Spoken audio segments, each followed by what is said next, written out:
अस्सलाम वालेकुम नाज़रीन, आज हम पकौड़े बनाने लगे हैं। बारिश हुई थी तो इसलिए हमने बिल्कुल रवायती स्टाइल में आज हम पकौड़े बना रहे हैं। जिसके इंग्रेडिएंट्स नोट कर लें फटाफट। हमारे पास एक प्याली दही और थोड़ा सा 1 टीस्पून मीठा सोडा, सॉल्ट और सूखा धनिया रफली चॉप लेना आपने, और सब्ज़ मिर्च चॉप, और आलू और प्याज ये भी चॉप है, और हमारे पास है पालक धोई हुई बिल्कुल चॉप पालक, और ये हमारे पास है बेसन। और इन सब चीज़ों को हम जो है वो बेसन में शामिल कर लेंगे। जी तो सारा कुछ मैंने मैरिनेट कर लिया है और सभी इंग्रेडिएंट्स इसमें शामिल कर लिया। थोड़ा सा नमक कम था, अकॉर्डिंग टू टेस्ट आप इसमें डाल सकते हैं।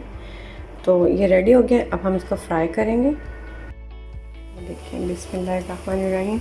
जब हम इसे जो हमने मेथड बनाया था, हम इसे स्पून की मदद से इसमें डालते हैं। ठीक है, ये देखिए आप एक एक करके स्पून से ये होता है कि उसकी साइज़ जो है ना, मेजरमेंट उसका बिल्कुल सही रहता है।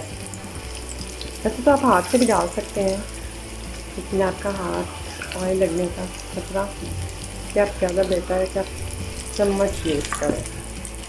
ये देखिए थोड़े हमारे गोल्डन हो गए हैं बिल्कुल। अब हम इन्हें निकाल लेते हैं। देखिए